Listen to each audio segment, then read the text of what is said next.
Deputy President William Ruto's Twitter response to a Nation story is very instructive. He was responding to a front-page article in the Daily Nation. The article said cabinet secretaries at a recent meeting asked him to resign. Cabinet secretaries challenging who? To do what? Clearly the deputy president facing a situation that has some similarities with what Daniel Arap Moi faced before him is a different man. Moi was humble and meek. Ruto will not be pushed around by anybody. Some even say he is arrogant. It is probably a good time to go back to the Moi story and the challenges he faced as vice president. Despite the humiliation he suffered, in retrospect he ended up scoring a political victory. Because he survived and ended up ascending to the presidency. How did he do it? How different were his circumstances? On this show we shall go back in time. And I am quoting from a key chapter in Chris Kumekucha's landmark book Dark Secrets of the Kenyan Presidency. Daniel Arap Moi was appointed in late 1966. Now, how the Moi appointment was decided on is rather fascinating and well worth revealing here. Then powerful AG Charles Njonjo was traveling in the presidential limousine with President Kenyatta somewhere close to Nakuru. Njonjo was making suggestions of possible VPs and Kenyatta was dismissing them one by one. Names like Tom Boyle rolled off Njonjo's lips, but it was obvious why such a person would not be appointed. Kenyatta had learned his lesson from his experience with his first vice president. And what he was looking for was somebody non-threatening to the presidency. And a person who would also be a political asset in some way. When Njonjo's top choices ran out, he started mentioning the names of everybody and anybody he could think of. And each time Kenyatta shook his head. When he mentioned Moi, Kenyatta stopped him, hesitated for a few seconds in deep thought and then smiled and nodded his head in approval. In the months and years to follow, Moi helped Kenyatta to settle many Kikuayus in the Rift Valley amongst his Kalenjin community. This was after their prime line in Central Province had been taken over by Kenyatta and his close associates. So in that respect he was a great asset to Kenyatta, in planting the seed for the terrible tribal bloody clashes that were to come later. And long after Jomo Kenyatta's death. But being VP was not a bed of roses for Moi. Indeed, several times he even complained to Kenyatta about the harassment he was suffering in the hands of the dreaded Kiambu Mafia. Kenyatta did nothing. There were even times when Moi would lead a Kenyan delegation to some conference abroad but end up being totally ignored at best. And at worst taking orders from others in the delegation who were in reality much more powerful than he was. People like Dr. Njoroge Mungai, who was Foreign Affairs Minister for many years. But the frustration did not stop there and in fact extended to personal abuse. In one very humiliating incident, Moi returned from a foreign trip to be cornered by James Mungai, Assistant Commissioner of Police in charge of Rift Valley Province, based in Nakuru, where Kenyatta spent most of his time. Mungai was related to Kenyatta and as a result wielded enormous clout. Despite merely being the cop in charge of Rift Valley Province, it is said that Mungai told Moi that he suspected that he had come back into the country with guns to overthrow Kenyatta. And so he was subjected to the kind of search that only prison inmates have to go through. What that means is that somebody is stripped naked. And that place down there where inmates hide all kinds of stuff is searched. It is said that Moi felt that this was too much and complained directly to Kenyatta. Kenyatta answered by asking a question. Who is the minister in charge of the police? At that time Moi had the Home Affairs docket and the police was under that ministry. Fascinatingly, Moi himself later transferred the police to the office of the president when he took over power.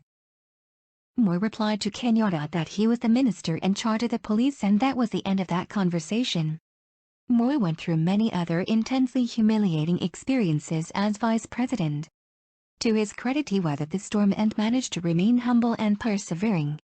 And although he came very close to resigning on one or two occasions, he held on to the post until Kenyatta's death in August 22, 1978.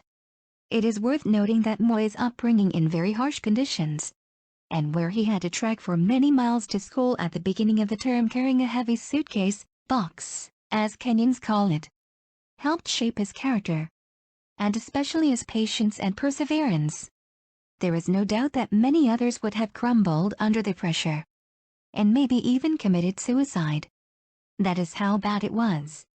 Interestingly, until the last minute, Moi did not have any ambitions for the presidency of Kenya despite being VP for so long. In fact, one of the compelling factors that convinced him to hold on to the post, with all the suffering that went with it, was the fact that he knew too much. And it was clear that the Kiambu Mafia would not be comfortable with him out of government, and still alive. Considering how much he knew, it was likely that on his resignation from government, he would have either died, or just disappeared without trace, as was the norm in those early years. I am personally convinced that there was divine intervention in Moi's survival and ascension to the presidency. Sample the following. There was a paramilitary group formed called the Goroko. This unit was set up after the Change the Constitution bid by the Kiambu Mafia failed. It was their plan B. The Goroko's mission was simple. On the death of Kenyatta, they were supposed to wipe out all opposition to one of the members of the Kiambu Mafia taking over the presidency. It was obvious that on Kenyatta's death, orders would be relayed to the paramilitary group through Koinange, who was always at the president's side as a key member of the Kiambu Mafia. Koinange was a minister of state in the office of the president. Now, on the night that Kenyatta died in Mombasa, Koinange was away on business in Nairobi. He had flown out that very evening, and that was the very first time he was not at the president's side in almost 15 years. Still, word leaked out somehow that Kenyatta was dead, and it is said that roadblocks were set up by the Ngoroko near Nakuru, because it was known that Moi was at his farm in Kabarak. It was critical that Moi got back to Nairobi to summon a cabinet meeting and for AG Charles Njonjo to ensure that the constitution was followed to the letter in transferring power to VP Moi. Moi abandoned his official car and instead bundled himself into the boot of a very old Peugeot 404 that he usually used around the farm. That is how he got past a deadly Ngoroko roadblock and made it back to Nairobi. For those who know what an old Peugeot 404 looks like, it is a car with a rather large boot. Still, Moi was a very tall man, and it must have been very uncomfortable traveling most of the way back to Nairobi inside the dusty boot of that car. Some analysts discount the Ngoroko's story, and the intelligence chief at the time, the late James Kanioto, fed his story to the media, claiming that he had a hand in ensuring that Koinange was not at Kenyatta's side on the night of his death. It is claimed that he was lured away, using some story about a foreign investor wanting to meet him in Nairobi. The story is compelling, but has some glaring loose ends dangling. For instance, it would suggest that Kanioto knew exactly when Kenyatta would die, and put his plan of action into motion on the exact night. Now that would make Kanioto either an assassin, or more than a mere mortal, something not even the most gullible Kenyan should buy. Again, it is said that after the first cabinet meeting, Moi was terrified and confided in Njonjo that he did not feel that he was able to step into Kenyatta's shoes. Njonjo quietly explained that he would personally stand by his side and help him settle into the presidency and would ensure that he was protected from any would-be assassins. Moi reluctantly accepted, and in many ways this explains the power that Njonjo wielded in the early Moi years, where he would ride in the presidential limousine with the President Gigi Karaoke and Nicholas P. Watt, practically all the time. At one point, people would mockingly refer to the three politicians as Moi's three wives. Amazingly, on taking over power, Kenya's second president was ready to forgive all the suffering he had been subjected to. But as we shall see later in this prose, something dramatic would happen that would completely change his approach to the presidency, and begin a reign of terror in Kenya that almost rivaled the Kenyatta years.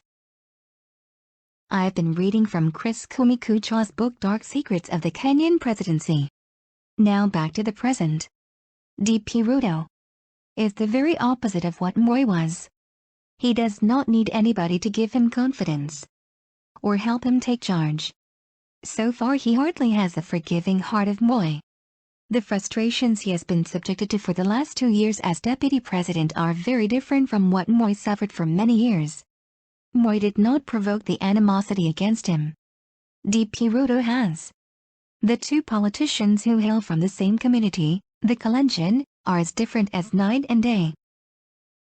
What does this tell us about the political future of William Ruto? Actually, contrary to what many Kenyans believe, it tells us nothing. Because so far, character has never been a hindrance in Kenya to a politician ascending to high office. And so it will be interesting to see how this political story plays out and ends. Until next time, this is Julie standing in for Chris Kumekucha.